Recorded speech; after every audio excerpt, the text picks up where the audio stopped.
Sir CM మాజీ CM Jagan ఆహ్, ఈ పిఠాపురం వెళ్ళి అక్కడ ప్రెస్‌తో మాట్లాడుతూ వ్యంగ్యంగా అంటే కూటమికి వ్యంగ్యంగా ఈ "రామ్మ రామ్మ నీకు 15,000 నీకు 15,000 మీ తమ్ముడికి 15,000" అనుకుంటూ ఇలా వ్యంగ్యంగా మాట్లాడారు. ఇలా మాట్లాడడం కరెక్టే కరెక్టే. 100% కరెక్ట్. హ్మ్.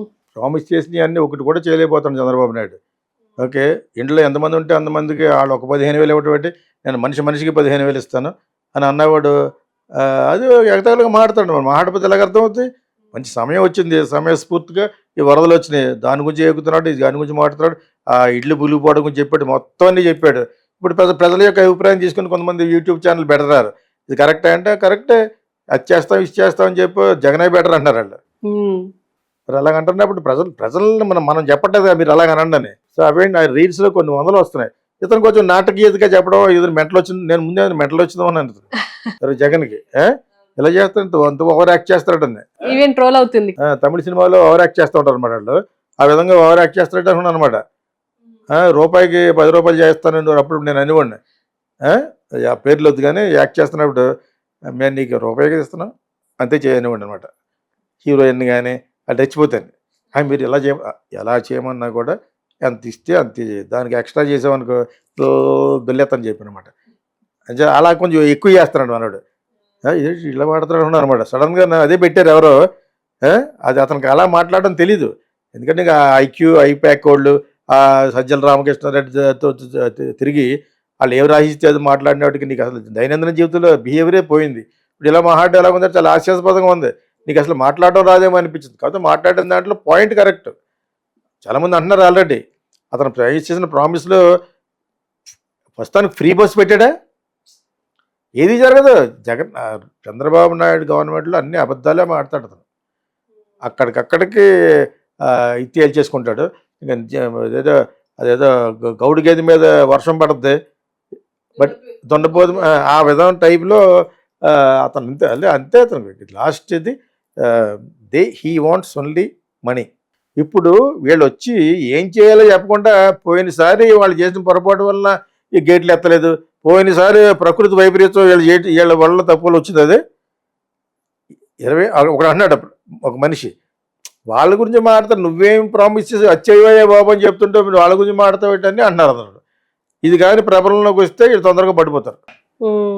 ఎందుకు ఉన్నారు అక్కడ కనీసం 15+2 17 సీట్లు, నితీష్ కుమార్ ఒక 15 సీట్లు అది ఇచ్చారు కాబట్టి వాళ్ళకి కూడా వేరే గత్యంతరం లేక వాళ్ళు అలాగే ఏడుస్తున్నారు. సెంటర్లో వేరే గతి లేదు వాళ్ళకి. వాళ్ళు అరుచుకుంటూ ఉంటారు. కాకపోతే బీజేపీయే రావాలి కాశ్మీర్లో. అంత మంచి పాయింట్లు పెట్టారు కాబట్టి కొన్ని చోట్ల వాళ్ళే రావాలి.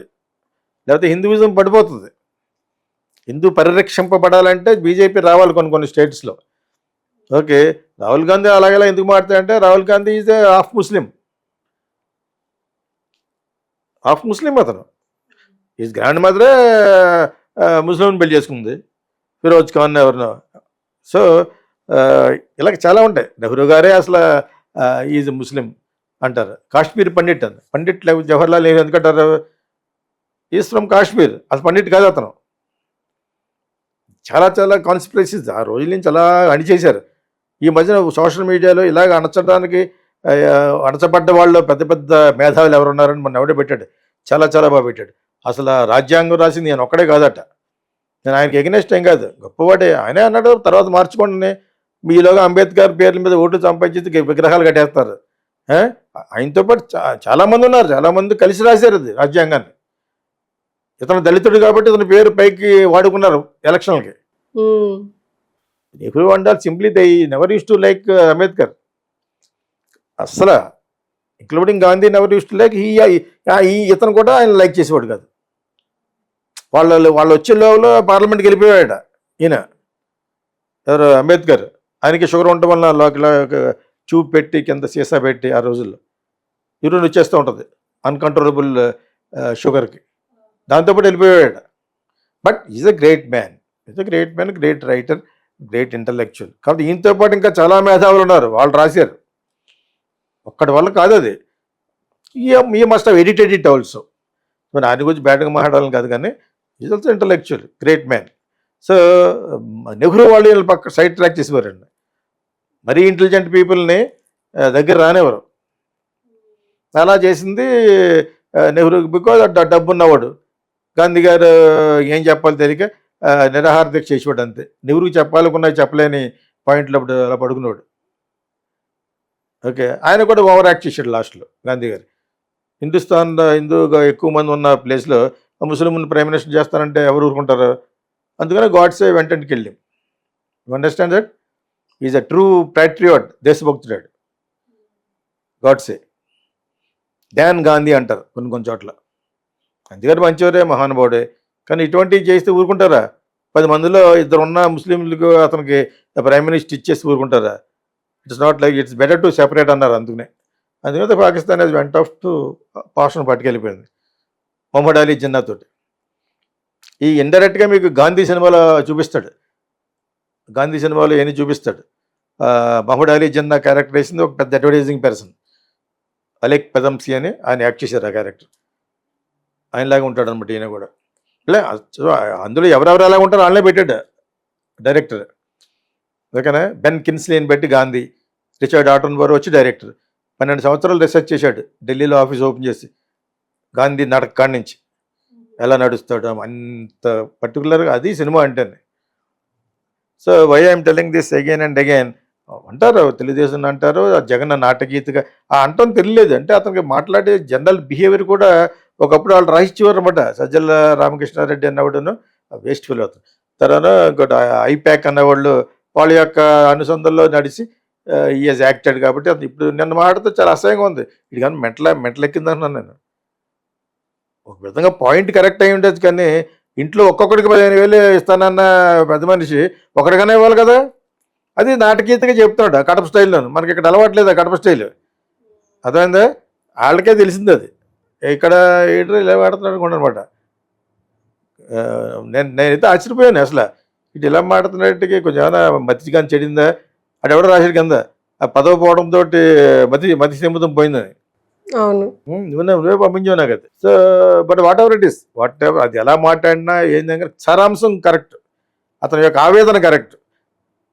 ఇక్కడ ఈస్ట్ వెస్ట్లో ఏమనుకుంటారంటే మనం ఎడేది బాధపడుతున్నాయి, ఏంటో అర్థం చేసుకుంటే ఓహో చంద్రబాబు నాయుడు చేసిన ఈ పనికిరాని ప్రామిసుల గురించి మాట్లాడుతున్నాడా. ఓకే, కానీ ఈ విధంగా మాట్లాడుతున్నాడు అనుకున్నాను అనమాట. ఈ సినిమాలు ఎక్కడ పెట్టుకోవచ్చేది, పుష్ప లాంటి సినిమాలు తీస్తున్నారు కదా, అక్కడ పెట్టుకోవచ్చేది. లేకపోతే చాలా నాటకీయతగా కీసు గొంతుతోటి మాట్లాడటం కూడా తెలియట్లేదు అతనికి. సో అది అతను మాట్లాడేవారు సారాంశం కరెక్ట్.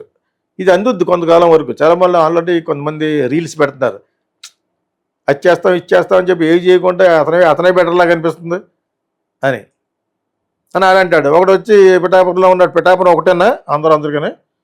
అది ఎంత ఉందో పక్కన, కాకినాడ పక్కన. అక్కడ అది ఒక్కడైనట్టు పక్కన వేరే పనులు ఏమిటి? ఏదో పవన్ కళ్యాణ్ అయ్యాడు కాబట్టి దాని గురించి మాట్లాడుకుంటారు. కానీ పిఠాపురం పెట్టి వాట్ ఈజ్ పిఠాపురం, దాని జనాభా ఎంత? సో అక్కడ ఏదో కొంపలు మురిగిపోయినటువంటి వీళ్ళు తినడానికి తిండి లేక వేసేయడానికి అన్నట్టు అనిపించింది ఆ వరమన్న వాడు మాట్లాడిన తర్వాత. There are so many states, 13 states అయితే అందరూ అన్నింటి గురించి మాట్లాడుకోరు, అన్నింటి గురించి ఏ లోపాలు జరుగుతున్నాయో మాట్లాడాలి. కానీ ఓన్లీ పిఠాపురం పెట్టి, పిఠాపురం అయితే స్టేట్ హెడ్ క్వార్టర్స్ అది కాదు. అమరావతి కాదు, అమరావతి మునిగిపోయిన తర్వాత అందరూ నమ్మకాలు పోయినాయి. మనవాడు అడుగు పెట్టాడంటే జరుగుద్ది. ఆయనకు వచ్చిన బ్యాడ్ అది జాతక రీత్యా. చంద్రబాబు నాయుడు గారికి ఉన్న బ్యాడ్ ఏంటంటే లెగ్. ఇంత అరాచకమైన ప్రకృతి విలయదాండం ఎందుకు ఆడద్ది? ఆయన వచ్చాడు, 3 నెలల్లో వచ్చేసింది. అదే ఇప్పుడు దాని గురించి ఆయన బాధపడ్డా మెల్లిగా అడుగుతాడు. ఒకటి జగన్ మీద గంటేయడం ఏంటి? గోదావరి పొంగన జగన్ మీద గంటేయడమే. గేట్లు ఇరిగిపోయినా పడవ గుద్దేస్తే కూడా జగన్ మనుషులు గుద్దేశారంటాడు. ఆడేదో వైఎస్ఆర్సీపీలో ఓటేసినోడు అయి ఉంటాడు. ఆ పడవలో కుద్దడం ఏంటి? ప్రకాశం మ్యారేజ్కి అవి తీలేకపోతారు, స్ట్రక్ అయిపోయినాయి. అది కూడా జగన్ పాలన గురించి చెప్తున్నారు. ఇది ఈ మాత్రం అర్థం చేసుకోవాలి జనాలు. అంటే బుల్షిట్. కానీ బట్ జగన్ మాట్లాడే మాటల మట్టుకు నాకు అర్థం లేదు. కొంతసేపు ఫాస్ట్ అయిపోయిందేమో అనుకున్నాను నేను, వీడియో ఫాస్ట్ అయిపోయిందేమో అనుకున్నాను. అంటే అతనికి చాలా తెలియదు అనమాట. కాకపోతే సారాంశం is correct. Okay sir, thank you.